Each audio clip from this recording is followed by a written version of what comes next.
And what is the role of legislature in or our local congressmen in ensuring? Because I think as a technologist, when I it almost gives me a heartache, right? So when you don't see this conversation happening in city officials in US or state or federal officials, but every other country is panicking about this, right? And then you want to somehow be that shining star on the hill.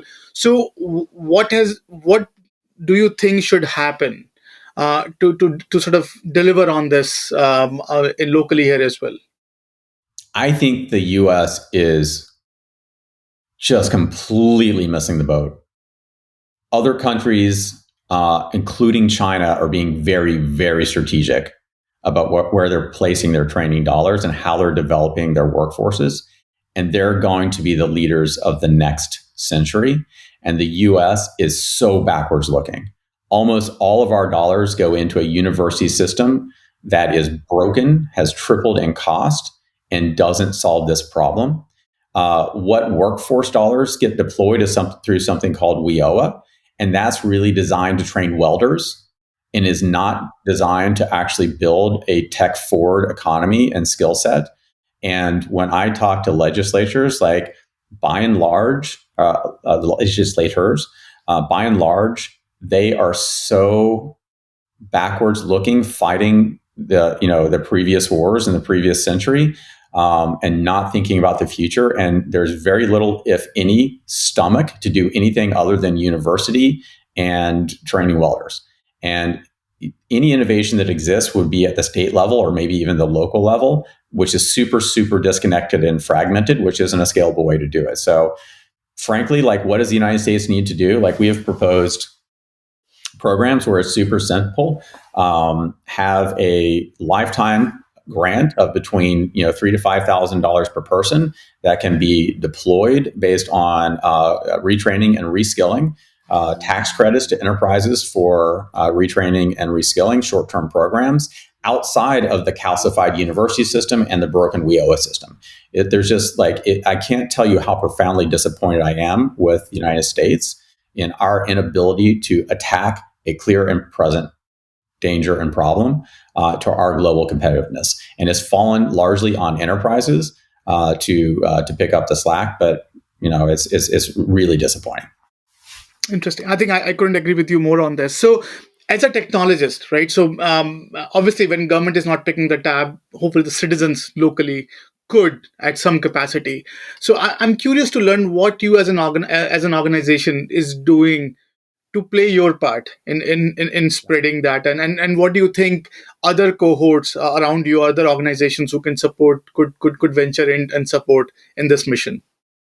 So one of the big things we do is give back, and we created the Pledge to America's Workers, where we pledged over 100,000 scholarships in 2020. We also launched our Pledge to Equality, where we've trained a large number of African American students on tech forward skills, and really tried to play our part in terms of matching them with job outcomes.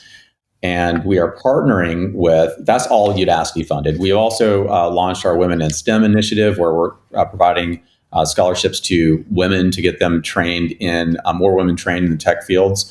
We put on two huge conferences, one in the U.S., one internationally, with exclusively presented by women leaders, executives who have STEM backgrounds. So these are all areas where Udacity is funding real societal impact. We partner with other organizations like Citibank and Accenture and others to provide scholarships, and 110 is a great organization, and Blacks in Technology and others, to provide scholarships to specific demographics and amplify our efforts. And we tend to get really good success rates. If you think about an organization, and almost every Global 2000 company has a mandate to give back to a community, right? For societal good. If you think about these programs, they have, frankly, very few avenues to deploy that capital and see a real step change impact for their investments. And what we're doing actually provides that measurable impact. We can measure people who graduate get a new job, get a promotion, get a higher salary. Like that's all trackable, and it can be tied back to a real ROI, which has never really exists for these types of organizations before. So I'm very, very passionate about our work in the diversity and inclusion space, and other organizations can do the same thing and focus on impact and tangible, measurable impact. So on a slight lighter note, so if there's a parent and who's listening to this, should they be saving on their kids' education? So I can't answer that for a parent. I think the university degree still has a lot of perceived value among employers. I think we both went to university. We both got to kind of grow up and learn some good critical thinking skills. I'm not saying the university system is without merit. I'm just saying that it is way too expensive. It hasn't innovated, and they need to rethink their missions and how do you get to more people at lower cost and provide superior outcomes. I wouldn't necessarily advise people to not go to college, but if you have someone who's like a rock star, wants to be a rock star coder and doesn't want to go to college, totally viable, right? And so I just think university is not the only path anymore. It's a path for a lot of people, but I think we need a lot of other paths for people who just don't want to go through that and or can't afford to. It's just ridiculously expensive now. Yeah. I couldn't agree more. So if I'm a executive responsible for retraining and developing my workforce, and I'm struggling to move a ball, what would you advise? Talk to Udacity. But I would say this is totally doable. We tend to partner with business unit leaders because they have the most pain.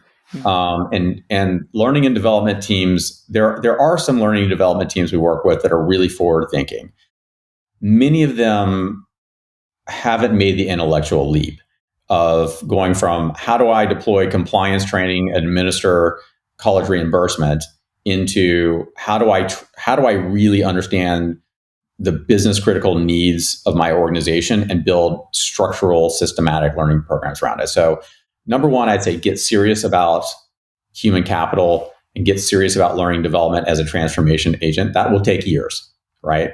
And in the meantime, partner with your business unit leaders and make this a real system, make it a mandate and make it a real systematic approach. Take a programmatic approach to it, and put real resourcing and project plans around it, and drive and tie it to specific outcomes and measure it, because you're going to have to build that muscle internally. The talent just doesn't exist externally anymore. You have no choice, so you need to get ahead of it.